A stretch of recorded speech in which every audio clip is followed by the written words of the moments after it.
Scam artist on Facebook. My Facebook status had changed. How a hacker could break into a social networking site and pose as you. See what the security experts are saying. You're watching the most news in the morning.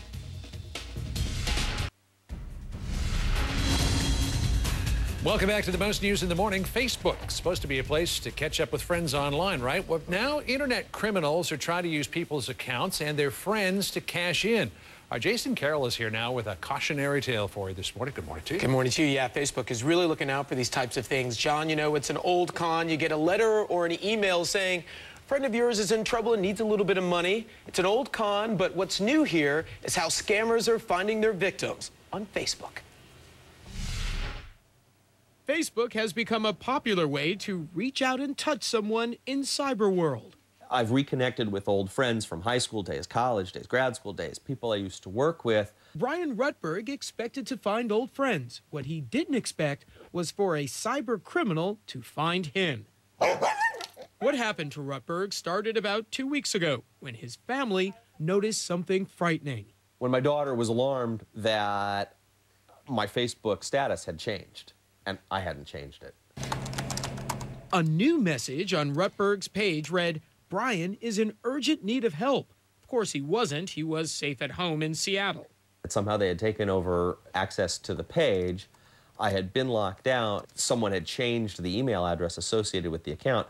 A hacker posing as Rutberg sent messages to friends claiming he was robbed at gunpoint in London and needed money to get home. He even left a message with Rutberg's Facebook friend Benny Rubenstein.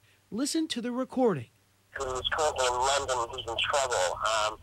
He was robbed. Rubenstein wired $1,200 to London. It's not only just the financial thing, it's also an invasion of all your whole privacy and who your friends are. People really have forgot, basic safety. Like when Mom said, don't talk to strangers, that was good advice. Security experts say there are two ways to better protect yourself. Having antivirus programs and making sure they're up to date. The second thing you can do is everyone can kind of push some of these companies to do a little bit better job in protecting privacy. With the help of Facebook, it took about a day for Rutberg to regain access to his account. Every user of the web should be better educated, and I think Facebook has a role to play there, as do any of the social networking sites.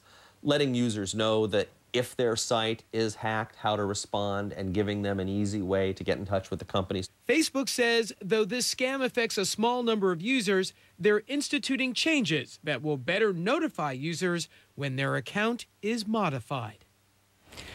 And some more details on what Facebook is doing about all this. They will be adjusting their security system to better detect these types of hackers.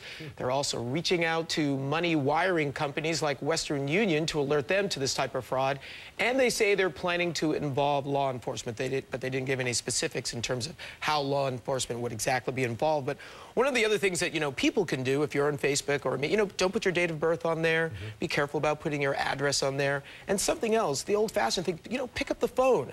If you see, something strange in one of your friends' Facebook pages, pick up the phone and call the person, Exactly, yeah. Anytime anybody's ever asking for money online, be suspicious. And make sure, too, when you're on Facebook that you've got your security preferences set in such a way that nobody, just not every, Tom, Dick, and Harry can get onto your webpage. All right, yeah. Thanks, Jason.